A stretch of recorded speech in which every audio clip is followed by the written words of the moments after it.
দারুণ স্বাদের এই ছোট মাছের তেল বেগুন এভাবে বানিয়ে খেয়ে দেখবেন, খেতে অসাধারণ লাগে।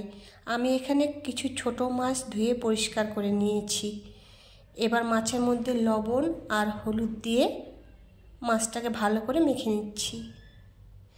মাছগুলো লবণ হলুদ মাখা হয়ে গেছে। এবার একটা কড়াই বসিয়ে দিয়ে দিচ্ছি তেল।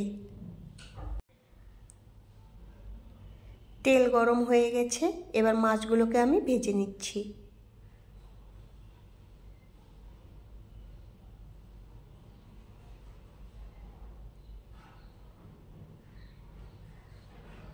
মাছ ভাজা হয়ে গেছে, তুলে নিচ্ছি।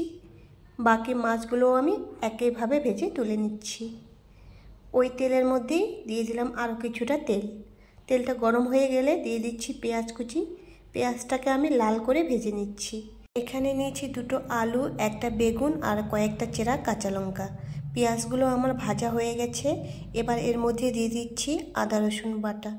আদা রসুন বাটাটাকে একটু পেঁয়াজের সাথে ভালো করে ভেজে নিচ্ছি। আদা রসুন ভাজা হয়ে গেছে। এখন এর মধ্যে সামান্য একটু জল দিয়ে দিলাম। দিয়ে দিচ্ছি হলুদ গুঁড়ো, লঙ্কা গুঁড়ো আর জিরে গুঁড়ো।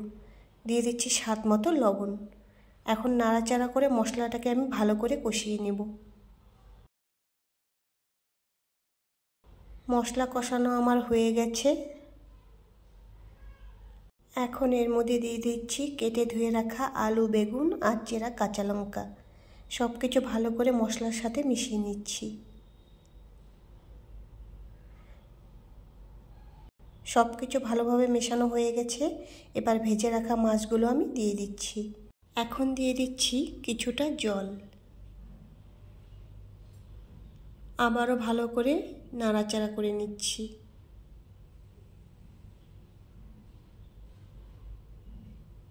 এবার একটা ঢাকা দিয়ে 2 মিনিটের মতো ঢেকে রান্না করব।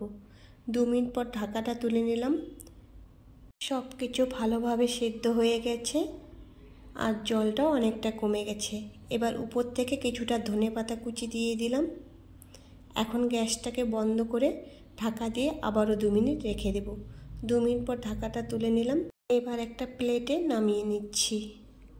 দেখুন কতটা সুন্দর হয়েছে আর খেতেও কিন্তু অসাধারণ হয়েছিল।